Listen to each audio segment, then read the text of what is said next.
The session here will be basically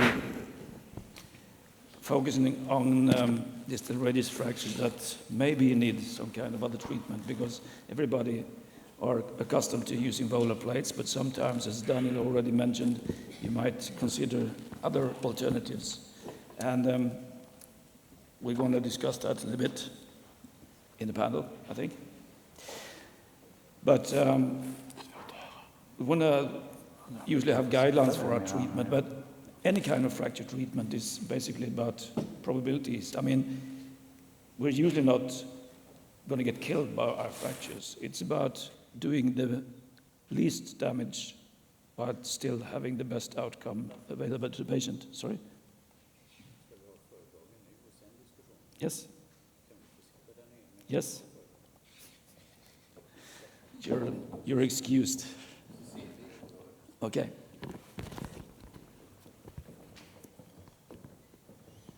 So,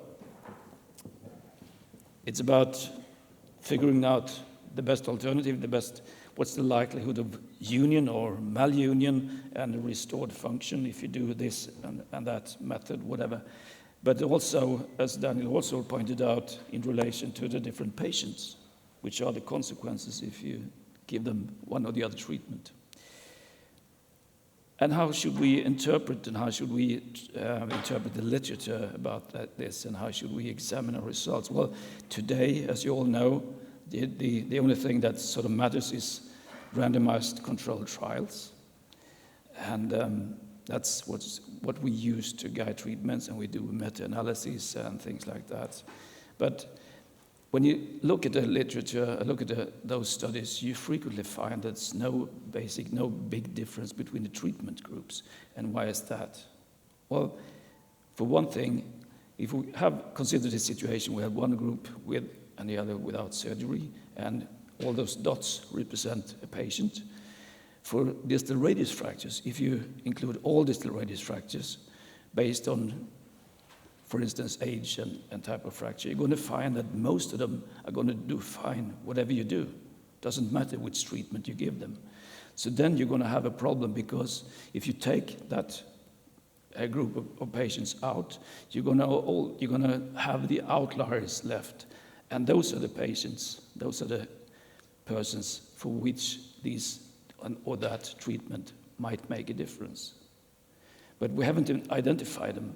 And even if we make larger studies, larger populations, we're going to still have the same proportions.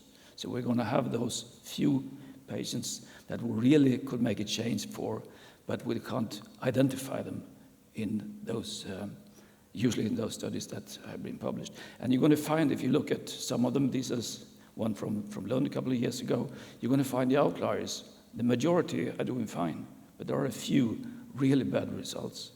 And another study from the US, and yet another, you're going to still find those about 10% of outliers, which we haven't managed to treat properly. So, why? Because sometimes we use age, we use x-rays, we use inclusion criteria that are not good enough, and occasionally we don't find difference between the treatment groups.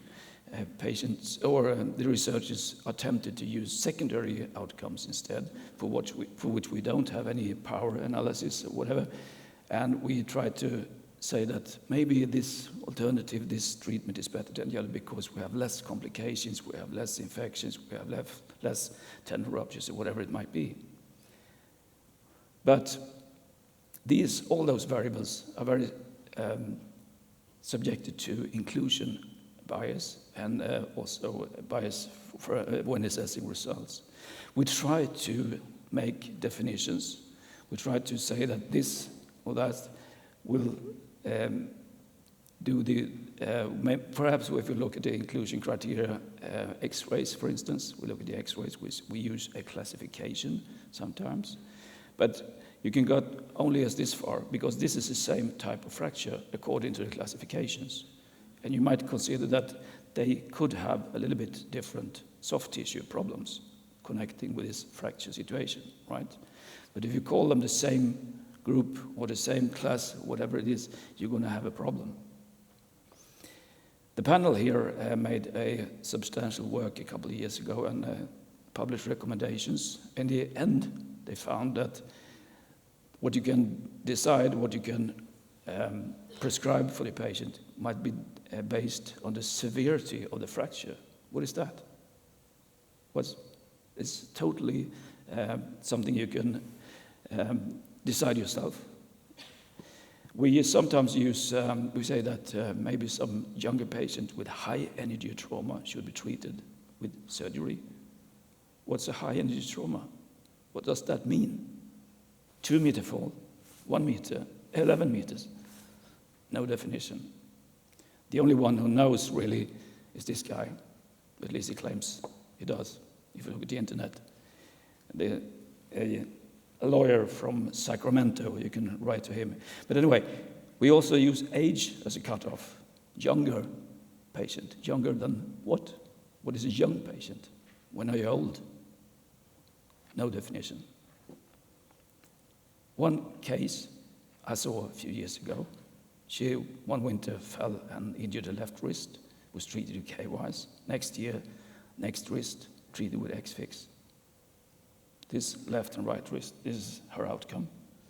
She's perfectly fine on one side. She's very painful on the other one. Can you tell me which is her painful wrist? Oh, you can't. But the problem is that we might make conclusions on the treatment because one wrist is perfectly fine.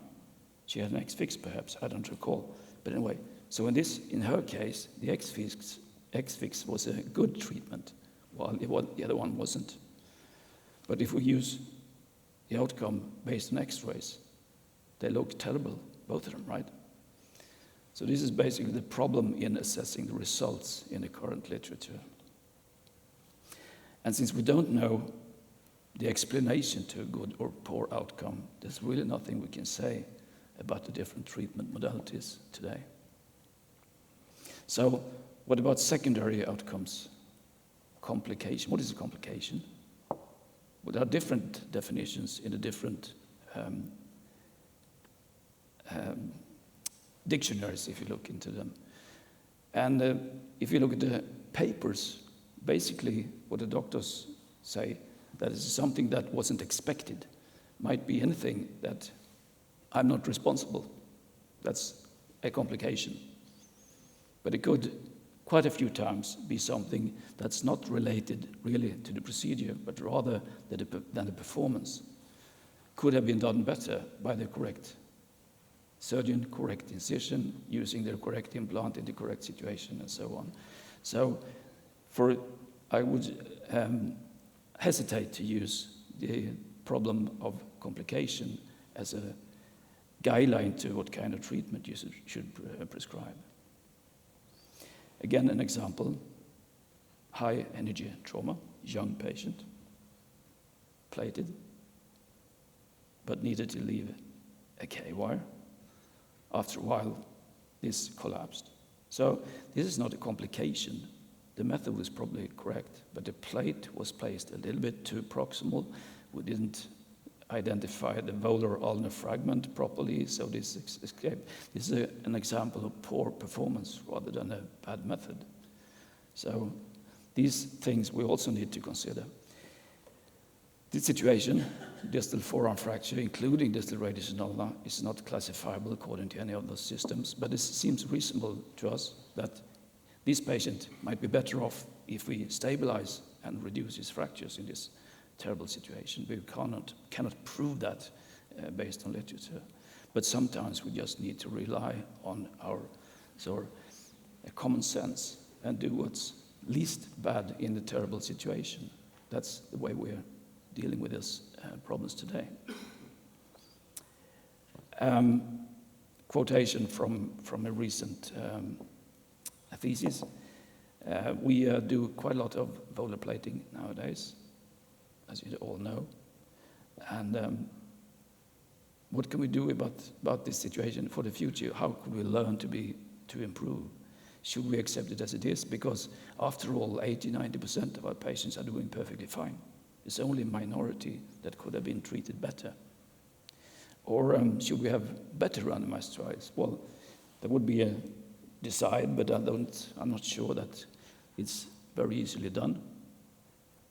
And if we do that, maybe we should just conclude on smaller groups of patients, like we pick out all 62-year-old females with a certain level of activity with a certain type of fracture. Then we can perhaps say something about that particular group. And maybe we need to move on and do more and more studies like that, rather than including 700 people with distal radius fractures to examine. And perhaps we should go the other way around to identify the poor outcomes, to try to analyze what went wrong in this particular situation. Might be a good way to go on. But then again, this is not a complication. Treating patients like this is bad surgery, and it's nothing to do with the method or the injury or the implant. Thank you very much.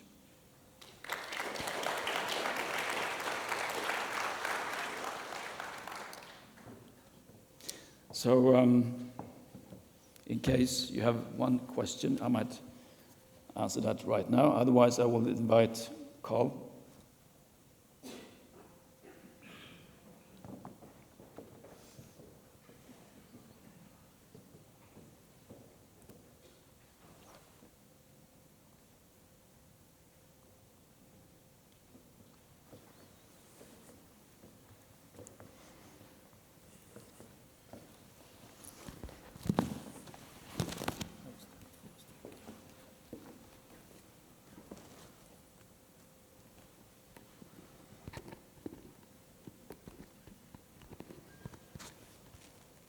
Okay.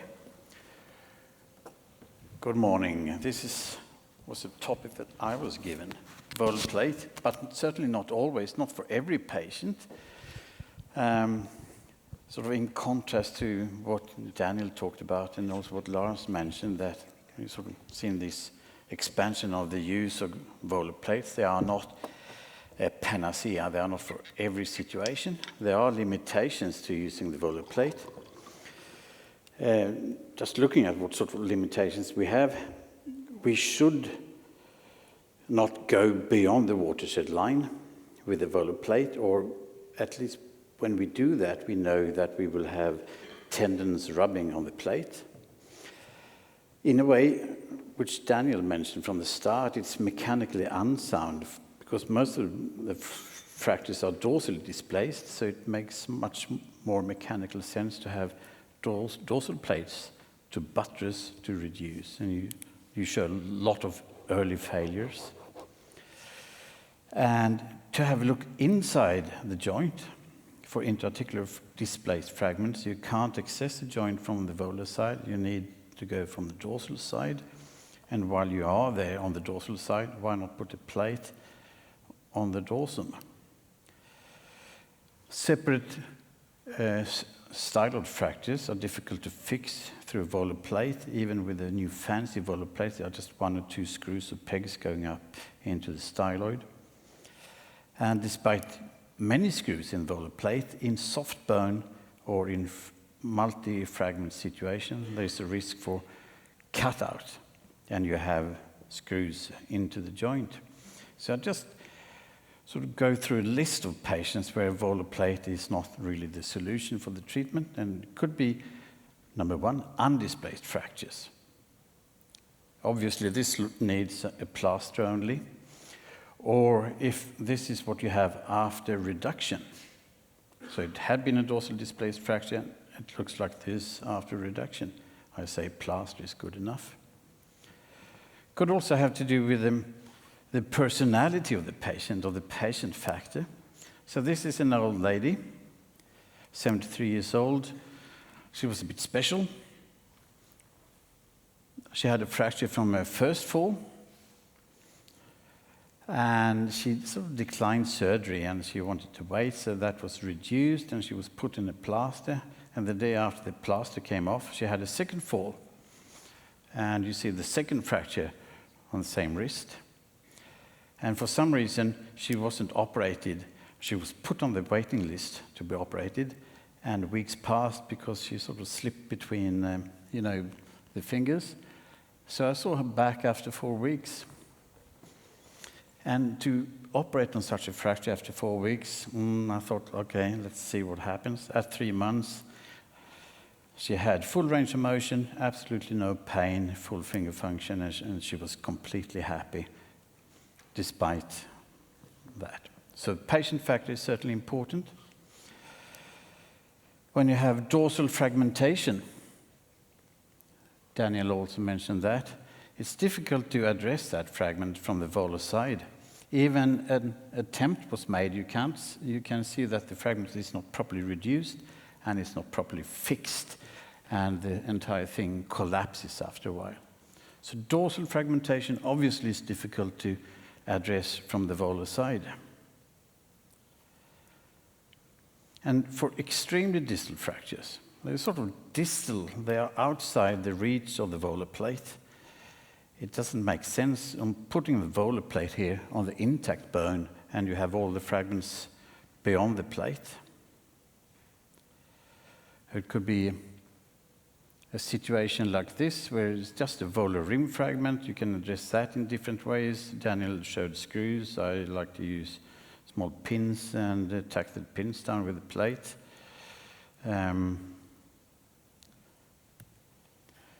Or it could be a combination of extremely distal fractures and lots of dorsal comminution. And obviously a case like this is not sort of suitable for just a volar plate. Some patients also have extreme osteoporosis, and if you try to address such a fracture, it's not that complex, but it's still a bit comminuted, and you can see the bone quality is extremely poor. And you know if you are going to fix this, you are likely to have a cutout or cut through, and you will have screws into the joint. So such a fracture may have to be addressed from the dorsal side, very few screws into the joint. It's a bit of ligamentotaxis, old school, although this is a recent case. And the plate and the pins are there just to sort of contain the fragments, and the X-fix is there to unload the fracture. And it came out quite nicely.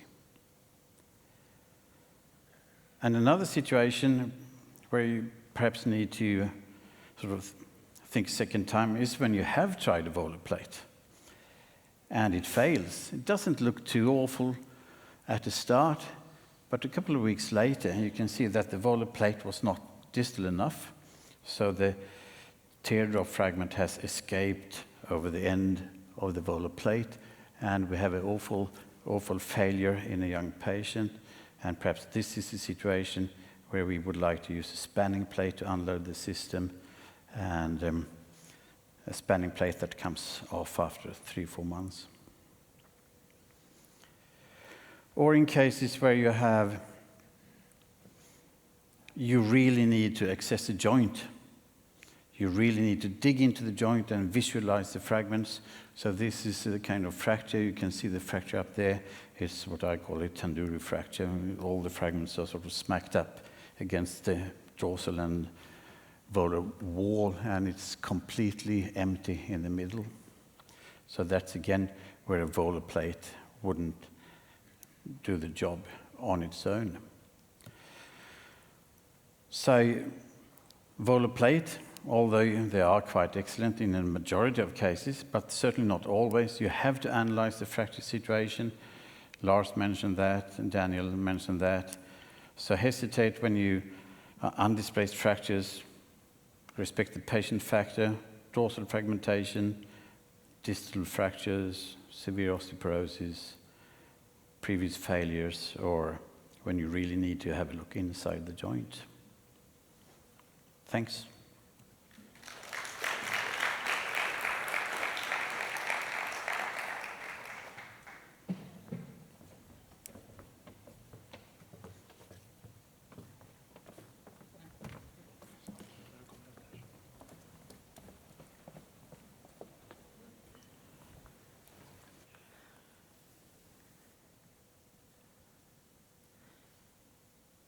Good morning, or almost good lunch. I'm Cecilia Mellstrand. I'm from Stockholm. I'm an orthopedic surgeon and practicing as a hand surgeon in Södersjukhuset. And Kalle, he had his speech on when should we not use the volar plate. And my topic of today is when can we use percutaneous methods, because they are an option still. And when we go to the literature, Dr. Adolfsson told us that you can't solve everything with randomization. I love that, but I can't do that in all. You cannot have all the answers. But there are some evidence saying that if you look on a majority of patients, percutaneous methods are as efficient for restoring wrist function after a distal radius fracture. But you have to realize that, and there is evidence saying that maybe you have a faster return after a volar plate compared to percutaneous methods. The complications rates are approximately the same, but you have different complications after percutaneous methods in terms of infections, early mechanical failures. They come early, whereas plating, they give us problems much later on, with plate extractions happening 6 or 7 years afterwards due to flexor tendon ruptures, even if the plate is perfectly fit on the volar side. And that comes for long-term follow-ups, also very similar results on large groups. But why percutaneous? We have the invention of the volar plate, other fancy implants. Why percutaneous?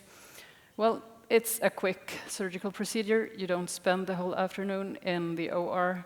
They are reliable. On selected patients, it's an excellent choice.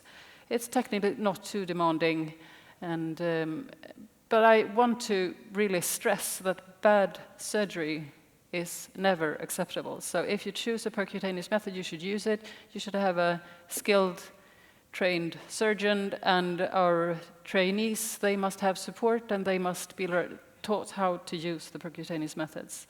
And you burn no bridges. If you have a complex case and you really don't know how to get out of it, if you put an external fixator on, and as Daniel Rickley suggested, you take your CT scan after the external fixator, you have not burnt any bridges. So it's an excellent choice. But you have to be aware of metaphyseal comminution. You're dependent on the volar cortex as a support. In poor bone stock, we have lots of terrible examples of pins walking around in the distal forearm. It's really a terrible method for poor bone stock. If you have a large radial shortening in the system, percutaneous methods seldom manage to keep the alignment until the fracture is healed. And also, we have mentioned the ulnar volar corner and comminution of volar cortex. So I would say in your practice and in my practice, when we have all these fancy cases, as previous speakers have spoken about, then maybe the option is not there. But for most patients, you can make a fairly minimalistic deal breaker with intra-articular steps that I have to reduce openly. Well, then of course I go for a volar plating or some plating, but extra-articular in good bone, why not a percutaneous method? And you can choose either external fixator, which is very old-fashioned, or percutaneous pitting. They're both good options. In the case of infection and poor skin quality, then you can discuss whether you should put on an external fixator or choosing a final internal fixator directly, but that's another topic. So if we wake up, this is a 35-year-old orthopedic surgeon not thinking about biomechanics of the wrist, but just the quickest way to the bar, going on a bicycle. It's not high energy trauma, it's extra-articular, good bone stock. Who would go for percutaneous? Anyone? No one. No one. Well, they did, and it looks pretty fine. The AP view is fine. Everything is very well reduced. The pins were extracted, and this is how it healed. So what's the problem with this fracture? There are many classifications, and none is perfect. But this is an example from Sundsvall, which they have pointed out the volar comminution as a large problem. So if we go back to this situation, we can see the irritating volar comminution that makes it a worse choice with percutaneous than a volar plate. And this is a 52-year-old lady, fall from a standing height. This was her pre-op situation. And this was late a Friday afternoon, and there was a spine surgeon on call. And he thought that this was a good option. And I think it's a fair post-op X-ray. This should be a bending fracture, as Daniel pointed out. And this could be satisfying, couldn't it? But if we look at the 2 weeks checkup, something is happening. And this is a problem with, I don't know if it's the same in Switzerland, but in Sweden we have our 2 weeks checkups performed by our youngest colleagues. And they look at the X-ray, they don't really understand what they see. And the X-ray department, they answer that there's no large displacement since the last checkup. And on the 6-week checkup, the answer is the same. No, it's not. It's a marginal worsening of the X-ray compared to last time. And we again have a junior surgeon doing his or her best to make it before the end of the day. The patient calls, and we explain to them kindly on telephone that no, it's normal with stiff fingers and a stiff wrist, and it takes some time for a wrist injury to heal. So it's normal to have pain in your wrist for 6 months. And this is what she looks like when she comes back. So in poor bone with large comminution, and you don't realize the dangers of a volar instability. If you can't recognize that, then we will get into trouble. And this was the best she could do with flexing of her finger, and this is not a situation that is acceptable. So these were all the case for this poor lady. Another one, a bike injury, another orthopedic surgeon going home from work. Who's happy? Would a volar plate be a better option? Not obviously, right? Because we have an anatomical reduction and everything looks fine. You have perfect bone stock, you have good purchase of your pins, and still 6 weeks later, 6 months later, he comes up due to poor wrist function. And this is, if we choose percutaneous methods, we must have an early checkup. This patient was left without a 2 weeks control, and we must have an early control on our percutaneous methods, which we don't in our volar plates. It's more expensive with volar plating than percutaneous methods, but we really have to pick our patients and pick the right one for this treatment. Some technical pearls, I think 3 pins is good. If you just take 1 or 2, then probably the patient should never have been scheduled for fracture surgery. You can take them transfixation or like with the leverage method is equal. Leave the pins inside or outside. I'm currently in a hand surgery clinic, and we can spend afternoons discussing whether we should leave our pins in or pins out.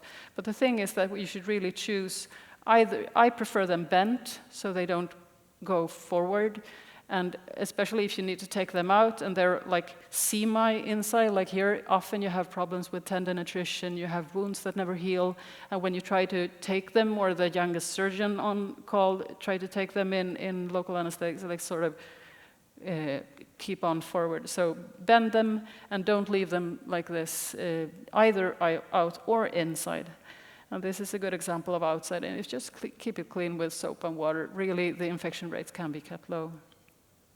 And don't exaggerate many incisions, because we have an enemy, and the radial nerve is notorious for creating problems with nerve problems on the radial stylus. So make the incision a little bit larger. I mean, the radial nerve is like a spaghettini on the wrist level, so you can see it.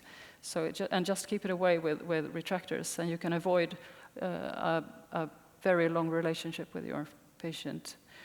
Use your fingers. When you take your K-wires, take them in your hand. Use the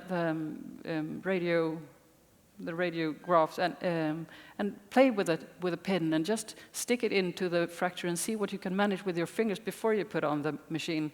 You can really get far. And we've discussed the Campanjan-Willenegger technique. This is the Campagna method, beginning from the bottom to the top, that you just manipulate with your fingers the pin into the fracture zone, and you use it as a lever, and you have to get purchase in the contralateral cortex. It's an excellent technique, and this it may look like this, or otherwise the Willer-Negger technique then just transfix the fracture fragments in the situation where they are situated. You have to get some supporting contralateral cortex so that you have some stability of the pins. So you make sure that your pins come out on the other side, but you also check the lengths, because these will scratch the median nerve and the tendons that will eventually rupture. So check your post-op X-ray. Are you happy? Does it really look the way you thought it would, or is it something else? I want to tell you about something that is coming up in Sweden now. We love abbreviations, and here we have a new one, a NAG, which is a national working group that has been created. It starts now in 2019. It's supposed to go on for a year. It's the Swedish Association of Local Authorities and Regions, SKL, that wants the Swedish people to have availability to the current best knowledge and equal care in Sweden. So there is a goal to create national guidelines for treatments of large healthcare problems in cooperations between the profession, patient organizations, and healthcare authorities. And these are the groups that have been created. We have like different healthcare regions are responsible. So we in the rörelseorganens sjukdomar, the musculoskeletal systems, we are led by the Western group. These are the people representing all of Sweden that are in charge, and they have appointed us to start a work with wrist fractures with a goal to try to make some national guidelines for treatment. And these, I hope you can see, we are the group creating. We have our first meeting in October, and I hope that you can see a friend from your hospital or your region that you can contact with suggestions, comments, input to our group that will be working on this for the next year. Thank you.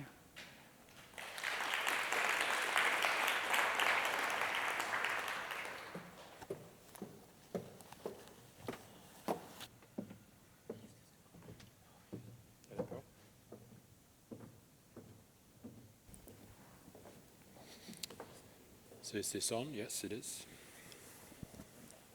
Yep.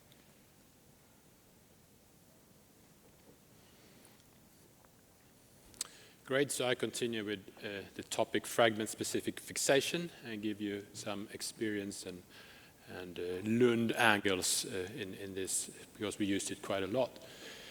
The fragment-specific systems, they were introduced by Daniel Rickley and Regazzoni as an open method to fix the individual fragments of a fracture, at least stabilize one of the three columns using open techniques. Because in these days, as Daniel said, we were mainly working with close reduction techniques and using external fixators as the only fixation form.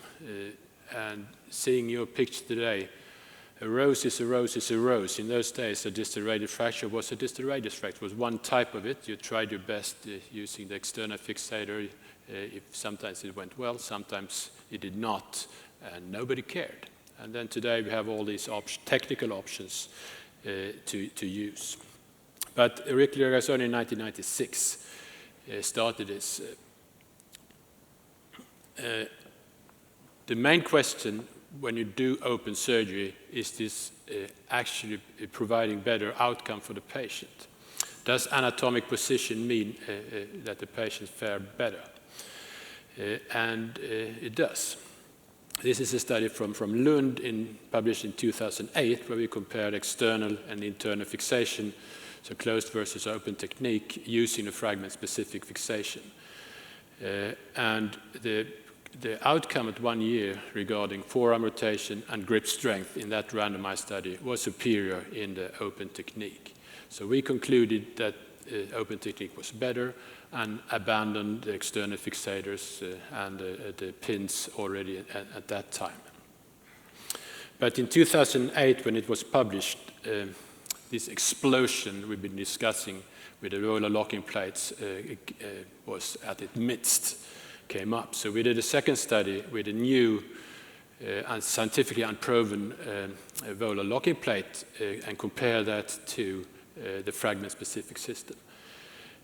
And now, this time, there was no difference between the two. They were almost identical in outcome. So we concluded that both methods are good to treat distal radial fractures, and they're both better than the external fixator. That said, today, the fragment-specific system is not the primary choice of fixation for us. It is technically demanding, and you have more complications using this method, also in experienced hand, and we have more implant removals. So it's not the primary choice, but it's an alternative when the volar locking plate is insufficient, as Kalle was discussing earlier. So I extracted 3 indications where we would go for a fragment-specific fixation in Lund, and we do about 20% of these and 80% volar plates. First, the volar rim fracture, I come back to that, and then we have the fracture luxations, where you have the extrinsic ligaments torn off the distal radius close to the joint.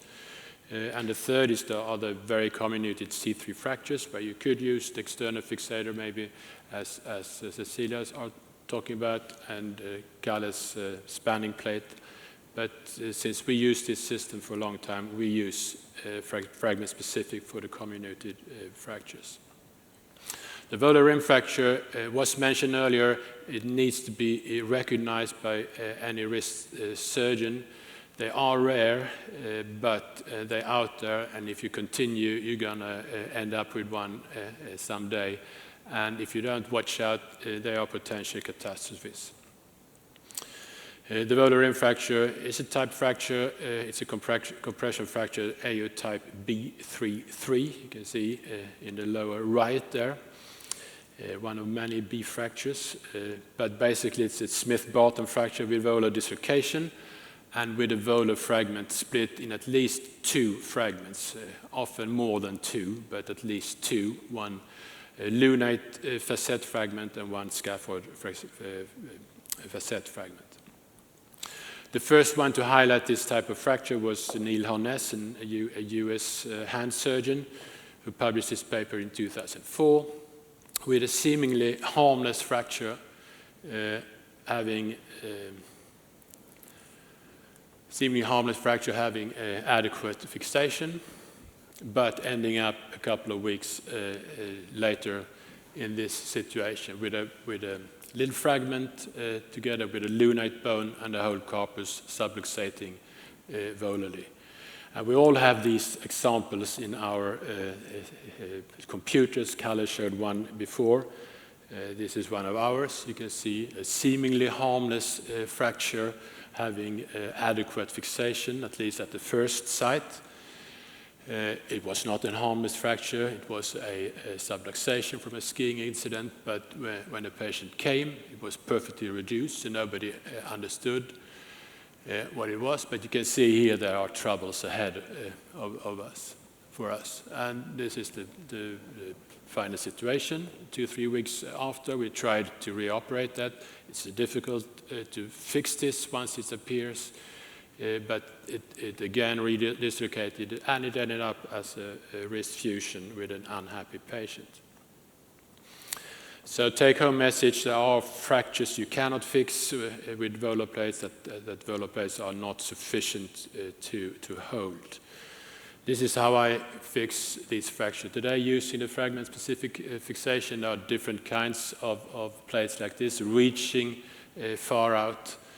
And I always combine it also due to experience with some fixation of the radial column to fix the 2 columns to each other. I think the difficult thing with a volar rim fracture is to be suspicious that you have one in your hands. So my primary technical tip is to use the forceps if you have something you suspect might be a problem. Use the forceps and palpate the ulnar volar cortex. If it's spongy, it's probably comminuted, and then you should do some other fragment-specific or similar fixation. If it's solid and it's big enough, maybe 1 to 2 centimeters in length, you can still get away with a volar plate. So this is actually a case from yesterday where I did this, and this was solid. It was maybe a centimeter or even more, and well covered by the plates.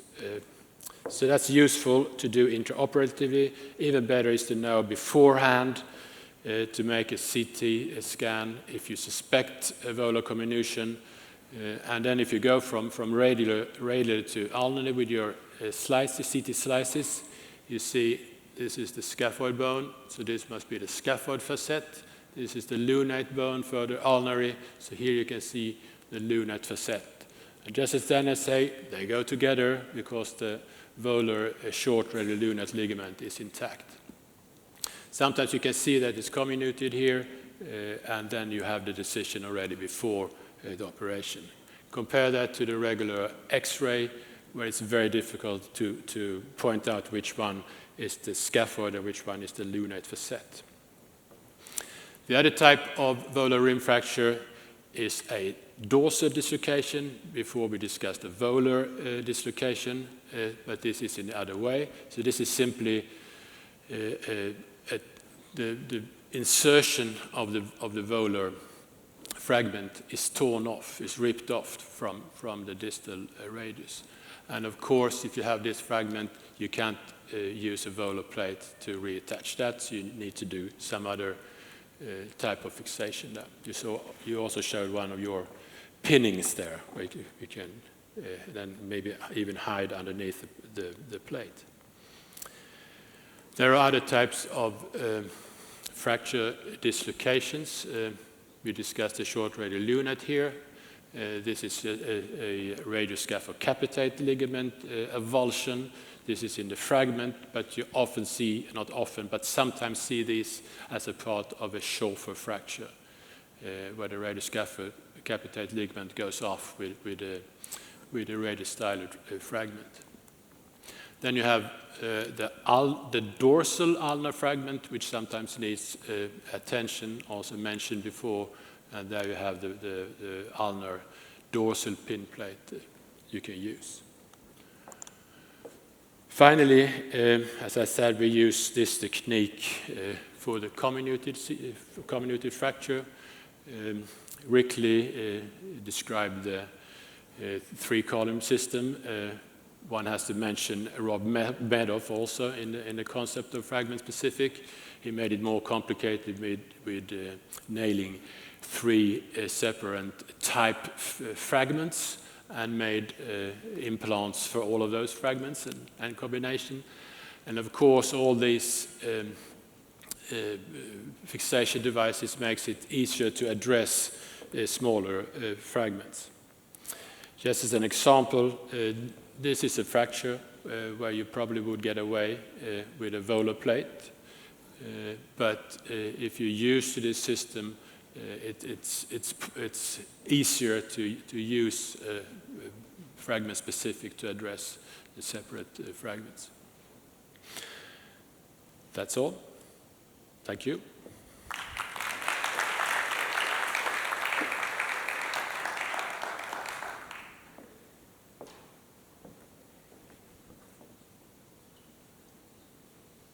And I invite the faculty up to... you have more. One more.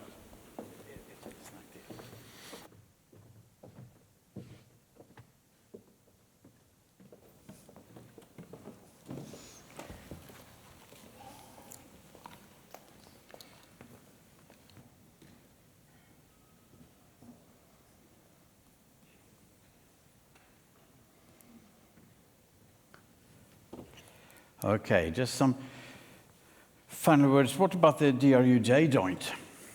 Do we need to address that really? in combination with a distal radial fracture. Because what sort of problems do we have, potential problems with the DRUJ injury? You may have instability, which you may find during that sort of test, or you may have pain, distal radial ulnar pain, or you may have affection of the joint with poor pro and supination. We often look at the lateral view, but lateral view is very difficult. A proper lateral view is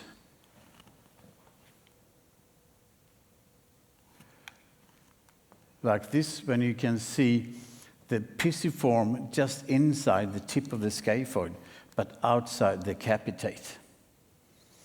That sort of is how you identify a true lateral. So whenever you are going to look at the DRUJ on the lateral X-ray, make sure it is a true lateral X-ray. So this is slightly too supinated, whereas that is a true lateral view. Okay, so these are the injuries, the TFCC and the sheath around the ulnar head. Do we need to address these? There have been a large number of papers looking at ulnar styloid fractures, which would be sort of the insertion point for the TFCC, and do we need to address those after plating of the radial fracture? And these are early publications, and the presence of an untreated styloid fracture didn't affect the outcome in a number of papers. Or the second heading there, if the ulnar styloid heals or doesn't heal, does that affect the outcome? No, it doesn't. And people are still writing on this topic, so these are two recent publications. A retrospective ulnar styloid TFCC, do we need to fix it? 91 patients. Non-op regarding the ulnar styloid, 74 had their ulnar styloid operated. No difference in range of motion or pain or behavior. And yet another paper with 70 patients who didn't have an ulnar styloid fracture and 64 patients who did have an ulnar styloid fracture, and they couldn't come up with any difference in terms of rotation, pain, PRWE. And there are two fairly recent meta-analyses that say exactly the same. One is based on 1,500 patients or 1,400, and one is based on more than 2,000 patients. So the consensus is, don't touch the ulnar styloid. Don't worry too much about the TFCC. There is no sort of scientific or statistical evidence that you need to address that. And what could be the explanation? The explanation could be the fact that we are today using exact, or hopefully exact, reduction and stable fixation of the distal radial fracture. Because there are a number of structures stabilizing the DRUJ, and we're also talking about the most distal part of the interosseous membrane, the distal oblique band. And the theory is, and this is from an experimental paper, where they have done osteotomies of the distal ulna, maintaining the sort of reduction or letting the osteotomy slip. So these are the different conditions: TFCC intact and distal oblique band intact, and it is stable. If you divide the TFCC, which you have done here, and you allow the fracture or the osteotomy to slip, it becomes a bit more unstable because the distal oblique band becomes a bit slack as the ulnar shaft sort of approaches the radial shaft. And if you, in addition to that, also cut the distal oblique band, it becomes a lot more unstable. So if you reduce the main fracture, the distal radial fracture, you will restore the length of the structures around the distal ulna, and it becomes fairly stable even though you may have a TFCC injury. But there are, of course, instances where you need to think again, like in this situation. This is an experimental fracture where the ulnar head has been pushed out through its soft tissue envelope, and you can see the ulnar head sticking out. This is a bald ulnar head, and obviously you need to fix that or you will have a subcutaneous ulnar head. It's like a total rotator cuff rupture. Or it could be situations like this where you actually have the styloid being pulled into the joint itself. And obviously this is a situation where you need to address the TFCC or the ulnar styloid.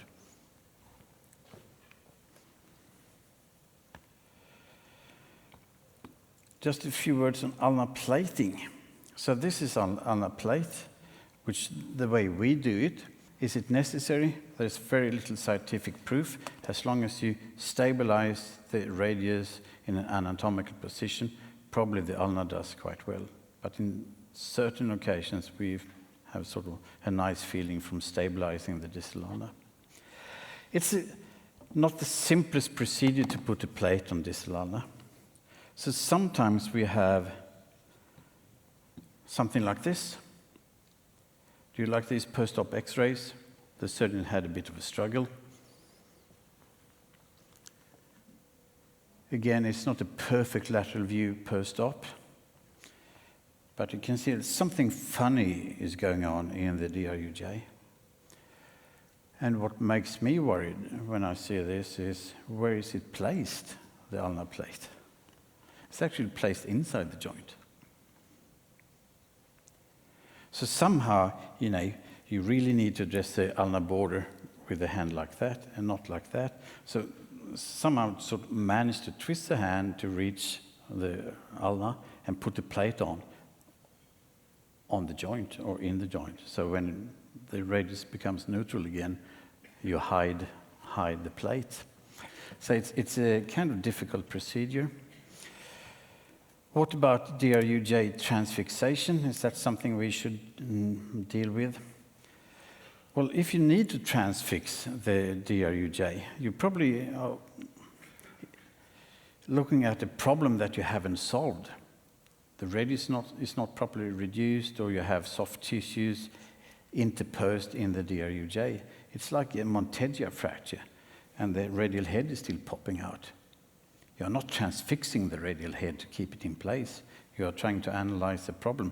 Well, probably the ulnar fracture is not reduced, so that's why the radial head points in a different way, or you have soft tissue interposition. So transfixation tells us that the surgeon had a problem, that he's not sort of really solved everything.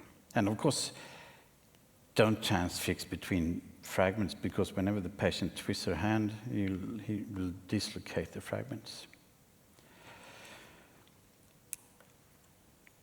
So summary, DRUJ problems are probably not related to the styloid fracture or to the TFCC injury in the majority of the patients, but it certainly is related to incongruency of the joint. And of course, if you operated on a fracture like that, and this is your final reduction, you can guess that this patient is likely to have some sort of problems with the DRUJ because it's not properly reduced. There's an intra-articular DRUJ step. So this is not something we would like to have. So there are exceptions to the basic rule, which is don't touch the TFCC in the fracture situation. Okay.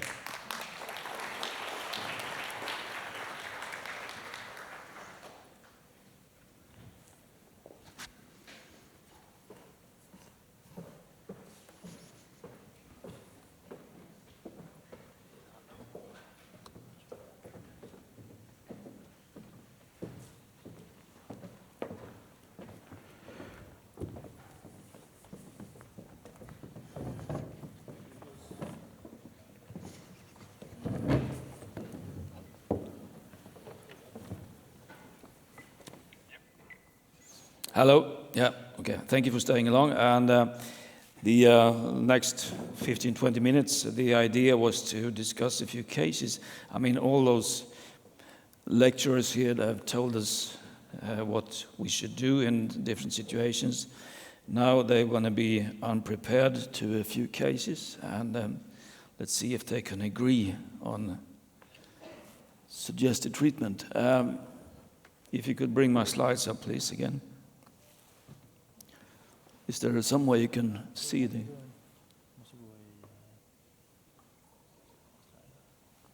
Yeah. Sorry about that, but there's no screen for you.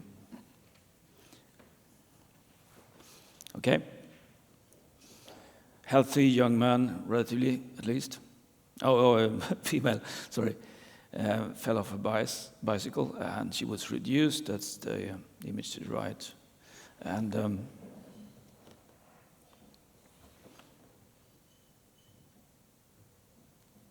does anybody have an idea what to do with her? Are you happy with the reduction to start with? Nope. So you would do some kind of surgery? It's still dorsally displaced and the volar cortex is sort of unhinged, and we don't like that. Okay. So why do you recommend surgery? You could try close reduction and a plaster if... She is reduced already. Pardon? Once. She is reduced already once. To No. right. Well, they tried to reduce it. attempted reduction. Okay. So you want another one? Or if it's possible to do close reduction, you can sort of use pinning, for example. She needs some sort of dorsal support. I think that closed reduction, the question of closed reduction is also an important training thing, that now that we do a lot of plating, I think our colleagues, they don't learn how to do a proper closed reduction. And I think that can, and also we leave some of our patients to emergency doctors, akutläkare, that perform, or alltid training doctors. So the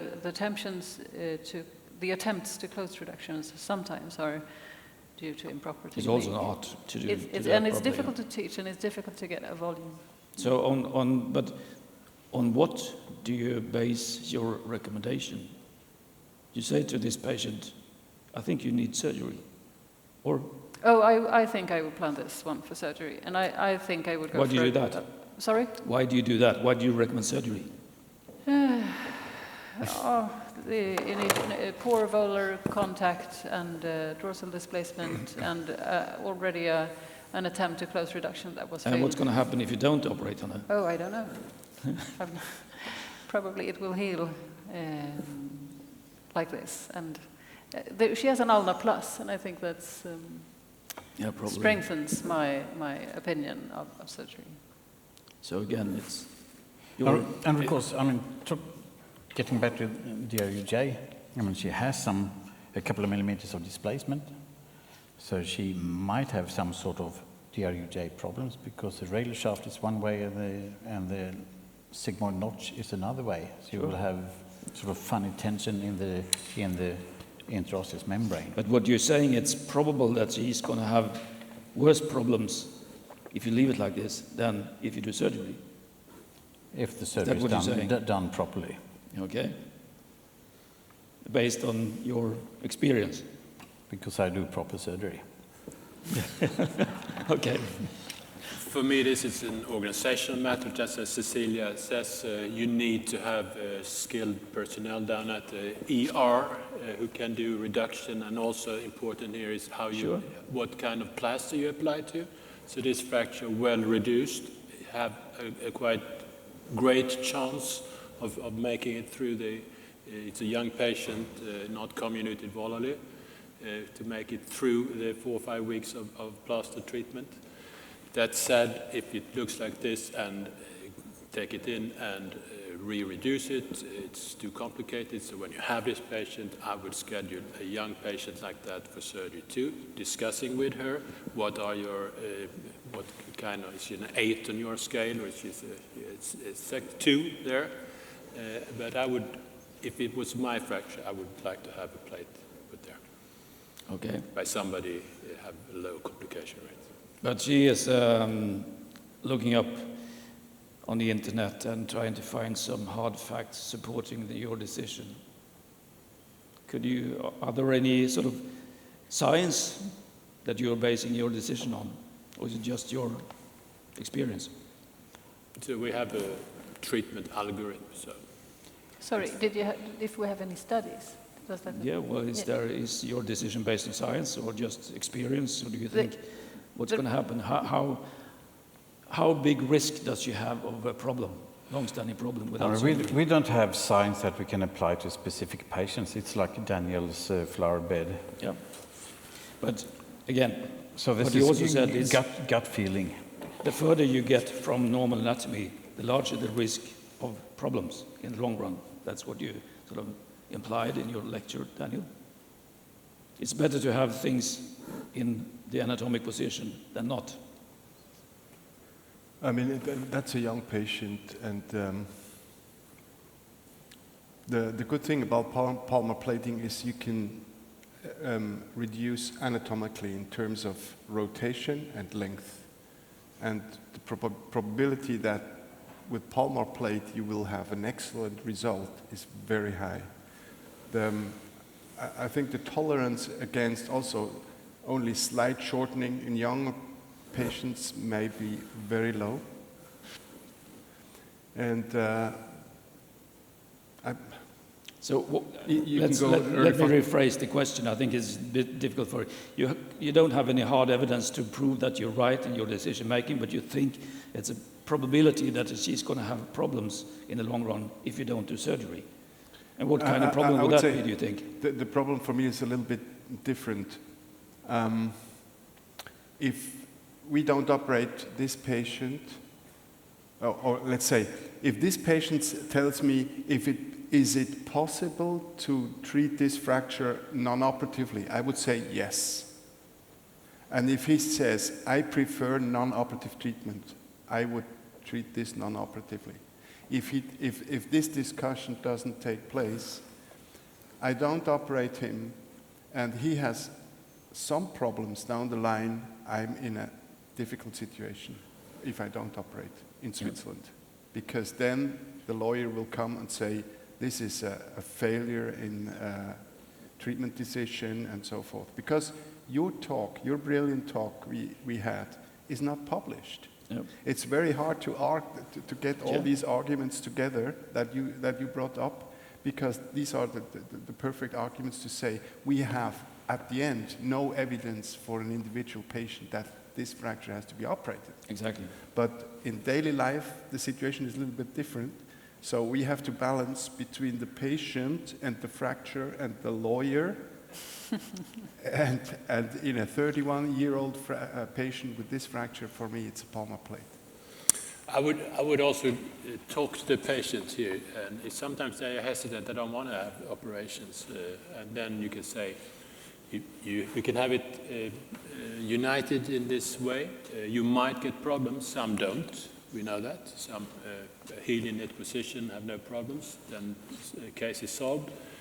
Else you can do an osteotomy with good results and restore that anatomy and get a good result at the end. It takes a little bit longer time. I don't know if the lawyer is happy with that, but for the patient, it's just an extension of the timing. I think it's a very good question to start with. If you go into the room, to start with, I ask the patient, what shall we do?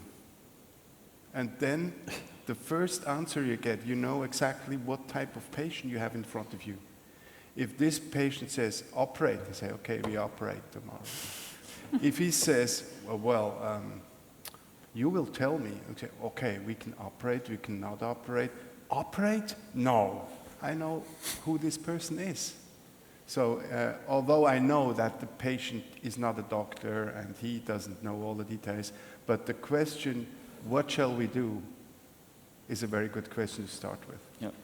Because of these patient fractures. Transferring the selection bias to the patient instead.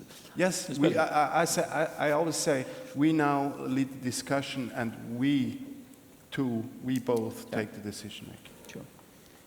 Anybody having a question or a comment regarding in regards to this case?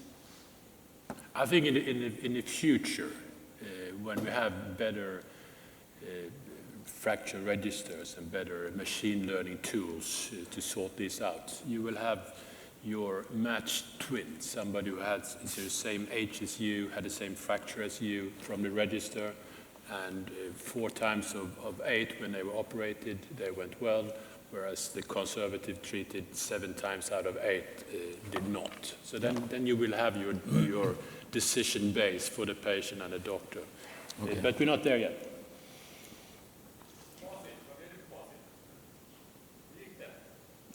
What do you think? How our, I think we'll come back to that. Probably, are there any among you strong proponents for conservative treatment of this patient? Raise hands. Who would do non-operative treatment? I do surgery, but I think it will be okay anyway. That's probably the same with us. Okay, let's have another similar one, but a little bit different.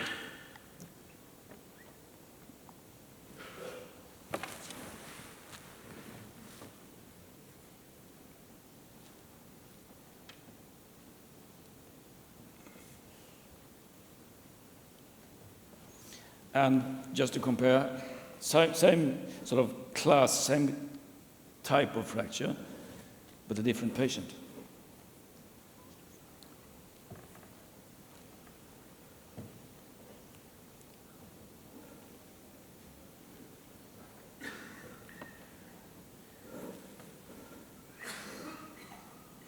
The one to the left, he has quite a good volar cortex.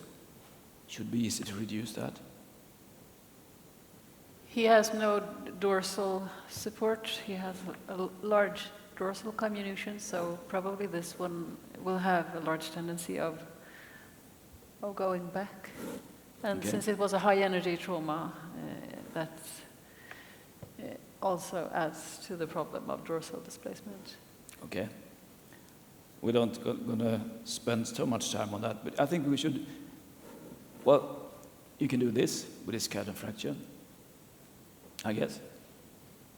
Or you can do that in Gothenburg. Or you can do non-bridging X-fix, which we have forgotten. We can do Ys and splint. Does it matter? Do you think? What are your opinion? In those kind of fractures, does it matter what we do? As long as you get to the goal, which is anatomical healing. I think it matters depending on as you say, evidence is not for the single case, but it's for the patient, but also for the surgeon. So you should learn some new techniques. You should master them and apply them in the cases. So the one you're used to is the one you should use, and we're different. So the one and I think the surgeon factor is maybe more important than the implant factor. So whatever you do, you're going to do it properly. That's what you're saying. Yeah. Yeah. But doesn't matter what kind of method you think. I mean, as long as you're accustomed to using that, whatever it is, you can get away with it. I mean, these are basically 2-fragment dorsal bending type fractures. Not the one to the right, maybe, but otherwise. So, dorsal plate, volar plate, K-wires, X-fix. Do you really care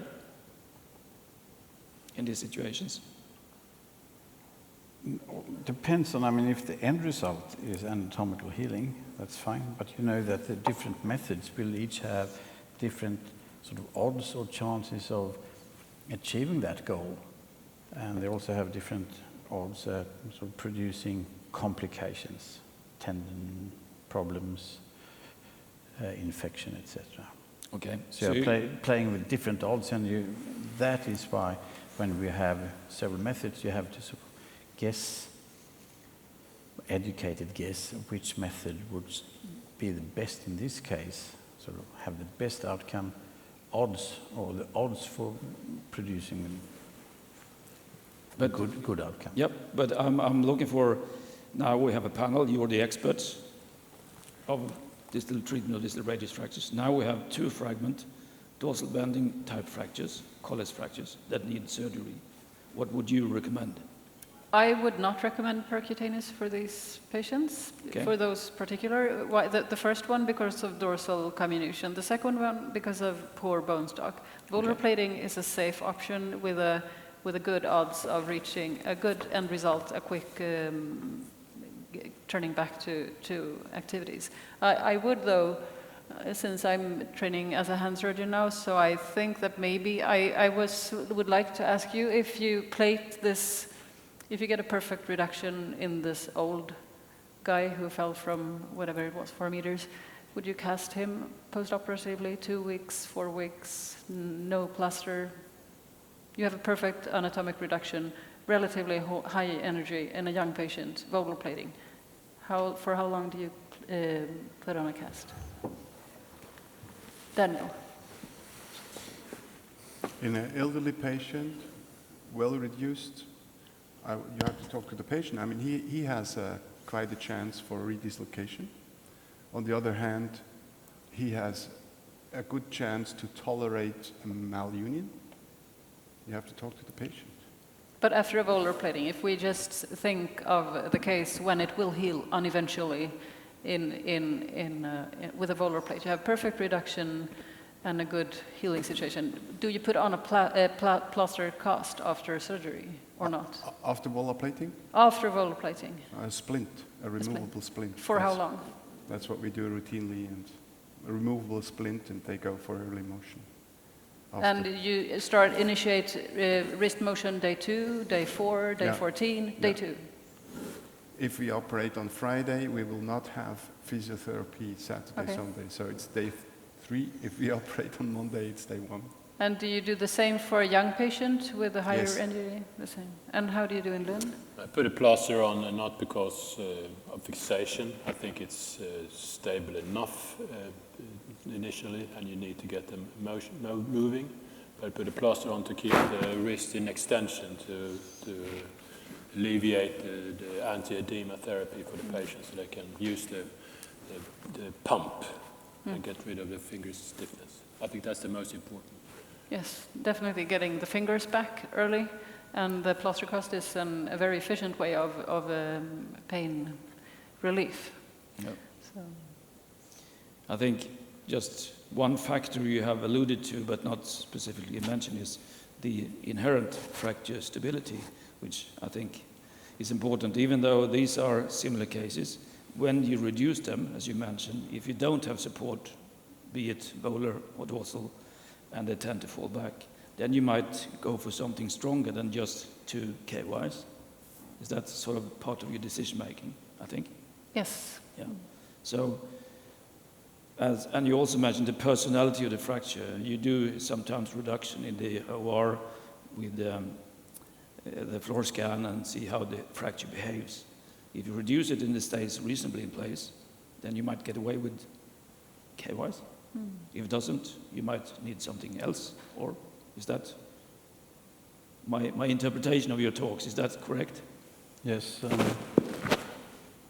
I guess just about every fracture case, wrist or not, I mean, you make the final decision in theater, because in theater, using the fluoroscope, perhaps after exposure, you gain additional information about the injury. And it's of course wrong not to include that information in your final treatment. Because your preliminary treatment plan is based on pre-op x-rays. Yep. So in terms of wrist fractures, before you operate, you just sort of test the stability of the fracture. Is it reducible or not, etc., etc. And you gain more information. Now, folks, it's time for lunch. If somebody has a question you want to bring up before we conclude this session.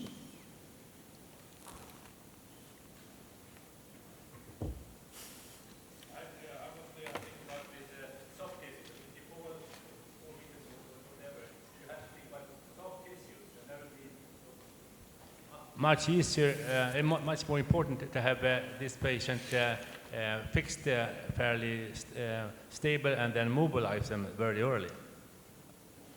I was surprised that you say that you take the young patients out already day 4, because I think, and that's a belief, and I have no scientific proof to support it, but for young patients, maybe some discrete SL ligament tears, for example, would heal if you keep them in a plaster cast for 4 weeks. We don't know. There are some interesting results from Lund. They have studied long-term outcomes after SL injuries. I don't know if they could possibly heal. I don't think that if you put them in a cast for 2 weeks or 6 weeks, it doesn't really matter. They will come along well, and that has been proven by David Ring, for example, that if you keep them in a cast for 2 weeks or 6 weeks after volar plating, it really doesn't matter. So I don't see the rush to take them out too soon, as long as the fingers are moving, because the wrist motion, they can easily, well, not easily, but will help, they will get the motion back. The important thing is that they're pain-free and that they dare moving their fingers, that's number 1. And I think that 4 weeks splinting after a volar plate is just fine. Thank you. I'm not sure. There are randomized studies saying that it doesn't matter if you take it off after 0, 2, and 4 weeks, but that's more.